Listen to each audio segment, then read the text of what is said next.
Imam Bukhari segera tinggalkan tempat itu dan membuka daftar perawi-perawi hadisnya dan dia coret itu. Dan dia coret itu dan dia katakan, demi Allah saya tidak akan percaya kepada orang yang membohongi kuda. Muhammad Najim bagaimana menurut Ustaz? Tapi ntar dulu Pak Ustadz, kita iklan dulu yang satu ini. Masya Allah. Iklan dulu. Kok berani-beranian sih nyetopin?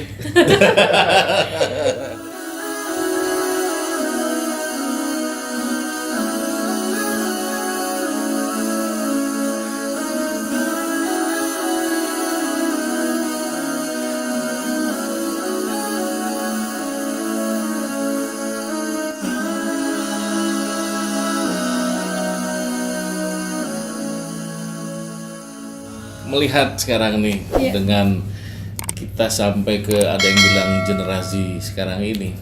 Nah, posisi Muhammadiyah ada yang berubah atau masih ada yang diperbarui, Pak Ustaz?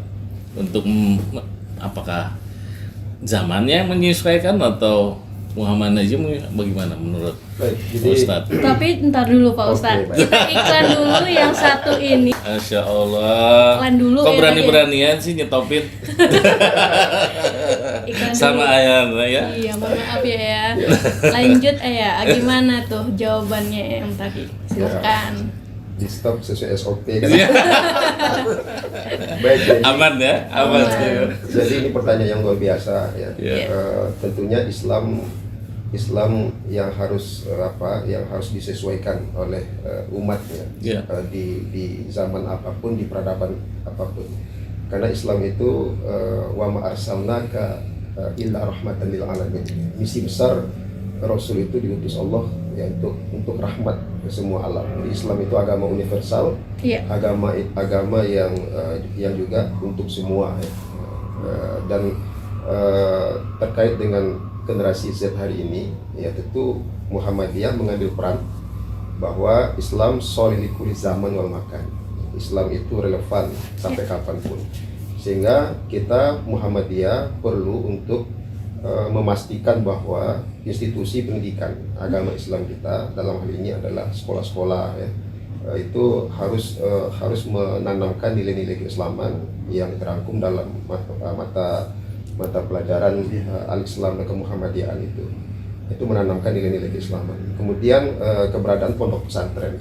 Pondok pesantren juga ke depan ini ya, di Riau kita akan terus gesah pertumbuhan pondok pesantren di Riau ini sama hendaknya dengan pertumbuhan sekolah-sekolah SMK, MA dan seterusnya di Pekanbaru dan Riau. Ini menjadi institusi pendidikan yang memastikan bahwa generasi Z ini ya adalah generasi yang tidak hanya cerdas secara kognitif, tetapi punya adab dan akhlak karimah. Jadi kita ada sedikit cerita ya, ketika Imam Bukhari, Imam Bukhari itu adalah salah satu perawi hadis ya, yang luar biasa ya, dan hadis-hadis yang diriwayatkannya itu tidak ada yang satu pun yang dhaif, semuanya sahih. Jadi dalam satu perjalanan Imam Bukhari biasa mencari hadis itu sampai ratusan kilometer untuk hanya mencari satu hadis. Satu ketika dia menjumpai salah seorang perawi hadis ya, yang mencari kuda ya, yang lepas dari tambatannya, sehingga dia membawa satu ember yang bagi Imam Bukhari dia penasaran. Nah, kemudian dia hampiri ya, dan menanyakan ini tujuannya bawa ember apa? Untuk memancing kuda supaya kudanya datang. Ya biasa kita kalau ada ternak kan gitu ya, ada ayam dikasih makan dulu. Padahal di apa kita kan nggak ada makanan ayam itu. Nah, memancing padahal dia mendekat. Atau kucing kan gitu. Betul. Ini untuk memancing. Ada nggak sesuatu makanan di? Nggak ada. Imam Bukhari segera tinggalkan tempat itu dan membuka daftar perawi hadisnya dan dia coret itu. Dan dia coret itu dan dia katakan, demi Allah saya tidak akan percaya kepada orang yang membohongi kuda. Sama kuda aja nggak boleh bohong. Iya sih, jadi takut kuda. Biasa. Begitu dahsyatnya kepada kuda saja, tidak boleh berbohong. Dan Imam Bukhari coret itu, apalagi berbohong kepada guru, berbohong kepada dosen, berbohong kepada orang masyarakat, tua, rakyat bangsa. Wah, ini luar biasa. Ini adab. Jadi adab itu harus lebih awal dari ilmu. Nah itu yang saat ini tuh anak muda zaman Gen Z sekarang itu Lebih kurang. ilmu dulu ya. Ilmu Beliau dulu lebih ya pintar dulu. dari kita ya. Iya. Ya, Itu yang terjadi saat ini Ustaz.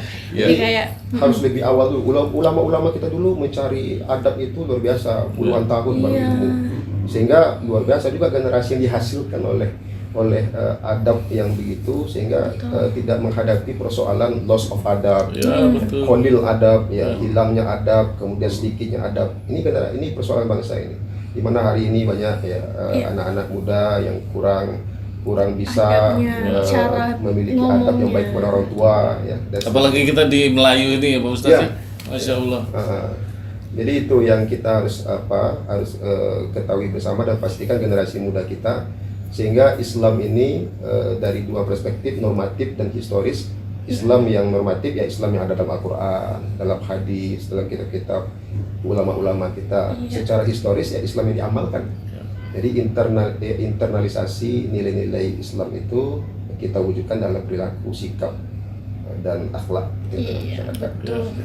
Ya, jadi banyak tradisi-tradisi ilmu itu diambil dari para ulama-ulama kita. Jadi generasi muda juga harus percaya diri ya bahwa ilmu pengetahuan itu banyak warisan para ulama kita.